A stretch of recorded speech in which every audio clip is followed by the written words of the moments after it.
नमस्कार, मैं Baljeet Dhaka pinnacle coaching centre से आप सभी का स्वागत करता हूं और अब करते हैं हम लोग trick of the day part 15। आज का क्वेश्चन है वो अलजेब्रा से रिलेटेड है और क्वेश्चन दिया हुआ है इस फॉर्मेट में x+4 root x-4 and entire root. तो अगर इस तरह के क्वेश्चन दिया हुआ हो तो आपको कैसे सोल्व करना चाहिए? देखो, सबसे पहले आपको ये ट्राई करना चाहिए इसमें कि आप इसको स्क्वायर कैसे बन सकता है, परफेक्ट स्क्वायर कैसे बन सकता है, क्या वैल्यू पुट करें x की कि परफेक्ट स्क्वायर बन सकता है। क्योंकि यहाँ पे फ्रैक्शन में नहीं है कोई वैल्यू, तो इसका मतलब इस बात की बहुत ज़्यादा संभावना 90.99% या 100% कि वो यहाँ पे परफेक्ट स्क्वायर होगा। और परफेक्ट स्क्वायर कब होगा? x की वैल्यू कितनी हो, x की वैल्यू 5 + 4 9 हो, 9 या फिर और तो कुछ होगी नहीं, तो 5 + 4 या अगर बड़ी वैल्यू रखे जैसे कि 21 रखते हैं तो कहीं ना कहीं वो फिर ये परफेक्ट स्क्वायर नहीं बन पाएगा। दोनों का परफेक्ट स्क्वायर होना जरूरी है। तो 5 + 4 कितना हुआ? 9, 5 में 4 गए 1, तो 9 का स्क्वायर रूट कितना हुआ? 3, और यहाँ पे कितना हुआ? 5 में 4 गए 1, तो 1 हुआ। 3 प्लस में 1 और नीचे कितना हुआ? नीचे हुआ 3 - 1, 3 प्लस में 1 3 - 1, तो कितना हुआ? 4/2, और वो कितना होता है? 2। तो आंसर कितना हुआ? 2। आंसर कितना हुआ? 5, क्योंकि वो 2 के इक्विवेलेंट बना देगा।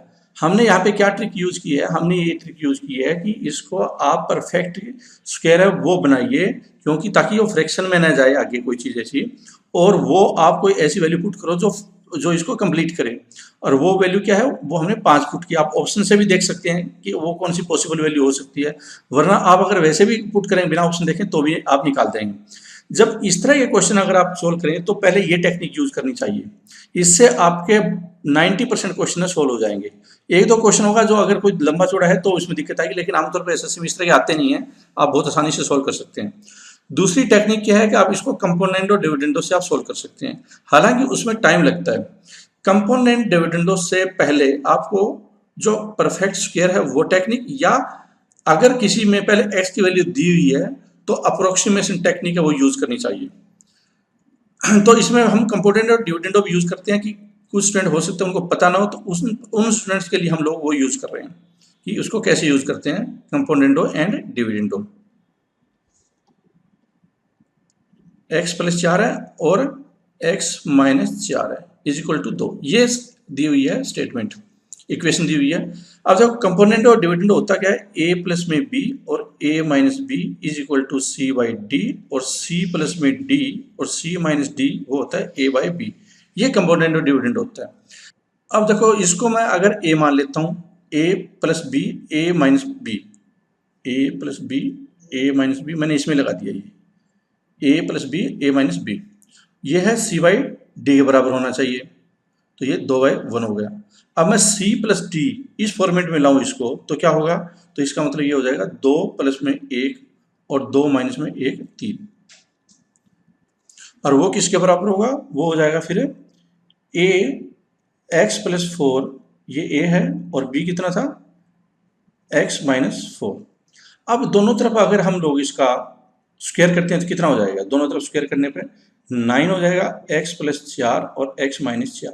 अब क्रॉस मल्टीप्लाई करते हैं, तो 9x - 36 = x प्लस में 4, 8x कितना हो जाएगा? 40, और x की वैल्यू कितनी हो जाएगी? 5, x की वैल्यू 5 आ गई। तो आप ऐसे भी निकाल सकते थे। कंपोनेंट और डिविडेंडो है, आपको आना जरूर चाहिए, और कंपोनेंट और डिविडेंडो कई क्वेश्चन में हो सकता है आपकी पहली प्रायोरिटी भी हो जाए, लेकिन अगर आप थोड़ा और ज़्यादा प्रैक्टिस करते हैं, एक्सपीरियंस है आपको, तो आपको जो अप्रोक्सीमेशन टेक्निक है या जो परफेक्ट स्क्वायर बनाने की वाली टेक्निक है, वो आप टेक्निक लगाकर उस क्वेश्चन को ज़्यादा फास्ट सोल्व कर सकते हैं, बिना कैलकुलेशन के, जैसे इस क्वेश्चन में हम सोल्व कर सकते थे। मैं उम्मीद करता हूँ कि जो ये वाली ट्रिक है आपको समझ में आई होगी, और आप इसका यूज़ भी करेंगे इस तरह के क्वेश्चन में, जिससे कि आपका मैथ है वो इजी, कॉन्सेप्चुअल और ज़्यादा ट्रिकी बन पाए। Thank you very much for watching this presentation. All